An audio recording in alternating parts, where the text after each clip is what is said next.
اعوذ باللہ من الشیطان الرجیم بسم اللہ الرحمن الرحیم یا اللہ یا رحمن یا رحیم یا مقلب القلوب ثبت قلبی علی دینک۔ دولت کے موضوع پر تھوڑی سی گفتگو کرتے ہیں۔ بخاری شریف میں ایک حدیث مبارک موجود ہے، آدمی بوڑھا ہوتا ہے اور دو باتیں اس کی جوان ہوتی ہیں، دولت کا لالچ اور عمر کی زیادتی۔ دولت کا لالچ اور عمر کی زیادتی۔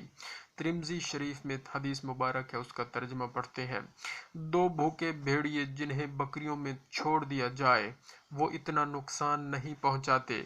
جتنا کہ دولت اور مرتبہ کی لالچ انسان کے دین کو نقصان پہنچاتی ہے۔ تو دولت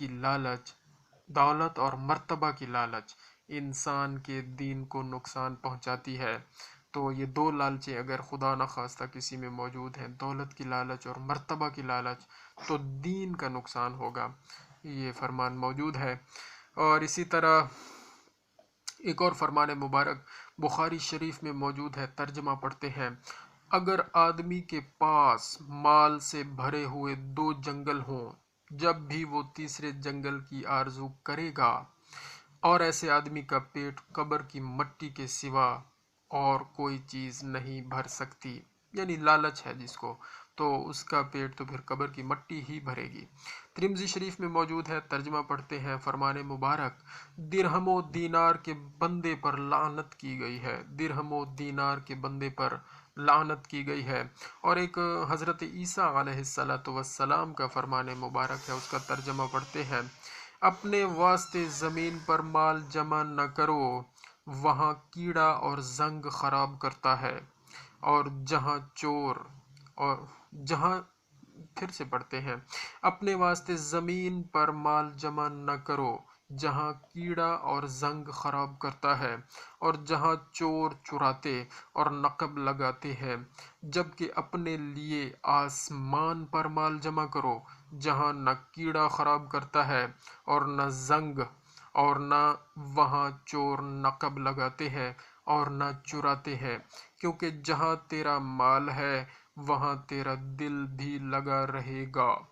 تو یہ سچ ہے کہ جہاں انسان کا مال ہوتا ہے، جہاں انسان کی کوئی قیمتی چیز ہوتی ہے، تو انسان کا دل بھی وہیں لگا رہتا ہے۔ اگر ہم اپنا مال اللہ کے راستے پر خرچ کر کے آگے بھیج دیں گے تو ہمارا دل پھر آخرت میں لگنا شروع ہو جائے گا۔ ہم دنیا میں کیوں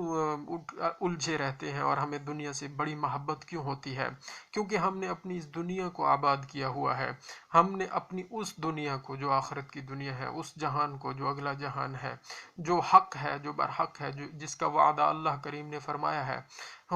ہم اس سے کیوں ڈرتے ہیں؟ کیونکہ ہم نے اس جہان کو اپنے لیے آباد نہیں کیا ہے، وہاں اپنا کچھ بھیجا نہیں ہے، اپنا مال نہیں بھیجا، اپنے اعمال نہیں بھیجے، تو ہمیں ڈر لگتا ہے، وہ جگہ ہمارے لیے ایک ویرانہ سا ہے، ویرانے میں جاتے ہوئے ڈر لگتا ہے۔ تو جب ہم اس جگہ کو باغ بنا لیں گے، خوبصورت بنا لیں گے،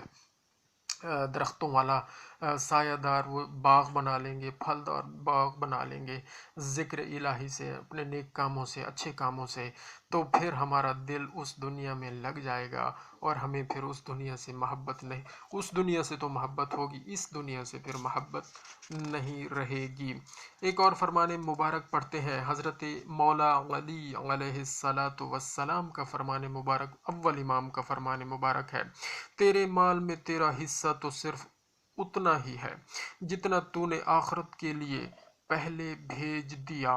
جتنا تو نے آخرت کے لیے پہلے بھیج دیا، اور جسے دنیا میں چھوڑ دیا وہ تیرے وارثوں کا مال ہے،